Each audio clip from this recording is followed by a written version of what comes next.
یہ ایک بہترین موقع تھا جس کو ضائع کر دیا گیا. تو باقی کچھ لوگ کہتے ہیں کہ کہاں پاکستان کا ایٹم بم، کہاں پاکستان کا ڈیٹرنس. تو ناظرین، یہ ڈیٹرنس کی ہی وجہ سے بھارت کو اتنا زیادہ ذلت و رسوائی کا سامنا کرنا پڑا ہے. جب تک پاکستان یہ لگ رہا تھا کہ بھارت کا پلڑا بھاری ہے، امریکہ خاموش تھا، دیگر ممالک خاموش تھے. لیکن جیسے ہی پاکستان کی طرف سے اٹیک کیا گیا، ان کے 26 ایئر بیسز کو نشانہ بنایا گیا، تو ان کی کھڑکی بند گئی. بھاگے امریکہ کے پاس گئے، کوئی کسی کے پاس گیا. تو امریکہ کی طرف سے پھر پاکستان اور انڈیا کے مابین سیز فائر کروا دیا گیا. جو لوگ کہتے ہیں کہ ڈیٹرنس کا کیا اثر ہوا، ڈیٹرنس کا یہ اثر ہوا کہ پاکستان کی طرف سے اعلان کیا گیا کہ رات کے 2 بجے نیشنل سیکیورٹی کمیٹی کی میٹنگ ہوگی. تو اس میں کیا فیصلہ ہو سکتا تھا؟ تو اس سے ان کے 14 طبق روشن ہو گیا کہ پاکستان کچھ بھی کر سکتا ہے. اور پھر ٹرمپ صاحب کی طرف سے اپنے گھوڑے دوڑا دیے گئے. انہوں نے خود بھی، ان کے نائب صدر نے بھی اور ان کے وزیر خارجہ نے بھی اس وقت تک ان کی آنکھ نہیں لگی، ان کو نیند نہیں آئی جب تک انہوں نے پاکستان کو منا نہیں لیا. تو باقی بھارت کی طرف سے کہا گیا، کون سے لوگ ہیں کہنے والے، یہ گورو آریہ جیسے، بخشی جیسے لوگ کہتے ہیں کہ پاکستان منتوں پر آ گیا تھا. ان کو تو شرم سے ڈوب کے مر جانا چاہیے جتنا ان کے ساتھ ہو گیا ہے. تو پاکستان کے جو فوجی ترجمان ہیں ان کی طرف سے واضح طور پر کہا گیا کہ بالکل بھی ہم نے جنگ بندی کا نہیں کہا تھا. اور یہ سارا کچھ بھارت کی طرف سے انیشیٹ ہوا اور وہیں سے منتیں ترلے کیے گئے.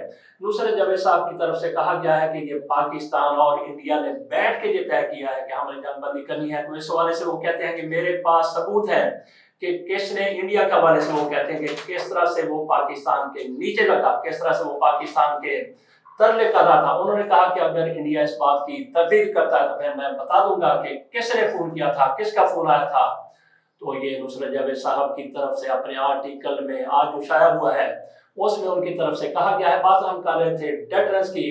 تو پاکستان کی طرف جب اعلان کیا گیا کہ نیشنل سیکیورٹی کمیٹی کی میٹنگ ہونے جا رہی ہے تو اس میں کیا فیصلہ ہو سکتا تھا.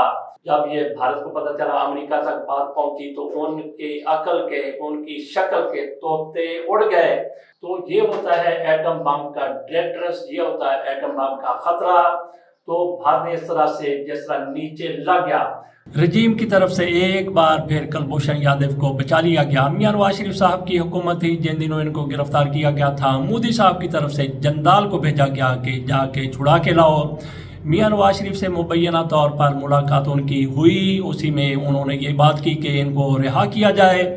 تو کہا یہ جاتا ہم اس میں ملاقات میں تو نہیں بیٹھے ہوئے تھے. ان دنوں یہی خبریں چل رہی تھیں کہ میاں نواز شریف صاحب سے انہوں نے درخواست کی. تو میاں نواز شریف نے کہا کہ فوج ڈاڈی ہے، فوج تکڑی ہے، وہ کلبھوشن کو رہا کرنے کے لیے تیار نہیں ہوگی. انہوں نے کہا پھر کیا کیا جائے. تو میاں نواز شریف صاحب نے عالمی عدالت انصاف کا ان کو راستہ دکھا دیا اور پاکستان کے لیے پھر مشکلات پیدا ہوئی. اس کے باوجود بھی پاکستان میں ان کو سزائے موت کلبھوشن کو سنائی جا چکی ہے. پاکستان اور انڈیا کے مابین جس طرح سے کشیدگی عروج پر پہنچی ہوئی تھی، اس دوران ان کو سزائے موت سے ہمکنار کیا جا سکتا تھا، لیکن رجیم پھر آڑے آ گئی. ان کو سزائے موت. اب پاکستان پر پہلے کی طرح دباؤ ہوگا. کلبھوشن کو ایک عرصے تک، جب تک ایسی صورتحال پھر نہیں ہوتی، ان کو سزائے موت سے ہمکنار نہیں کیا جا سکے گا. تو باقی پاکستان کی طرف سے جو کچھ ان کے ساتھ کر دیا گیا، انڈیا کے ساتھ کر دیا گیا، اس کے 7 سوراخوں سے خون نکل رہا ہے اور گرین موشن بھی لگے ہوئے ہیں. 7 سوراخ کون سے ہیں؟ 2 ہم نے چھوڑ دیے غیر اخلاقی سمجھ کر. پاکستان کے خوف کی وجہ سے ان کے کانوں سے 2، آنکھوں سے 2، 4، منہ سے 5، یہ 2، 6، 7. تو ان 7 سوراخوں سے بھارت کا خون نکل رہا ہے، جبکہ لوز موشن ان کو لگے ہوئے ہیں جن کو گرین موشن دست کہا جا سکتا ہے. پاکستان کے خوف کی وجہ سے پاکستان نے جو کچھ اس کے ساتھ کر دیا اس وجہ سے.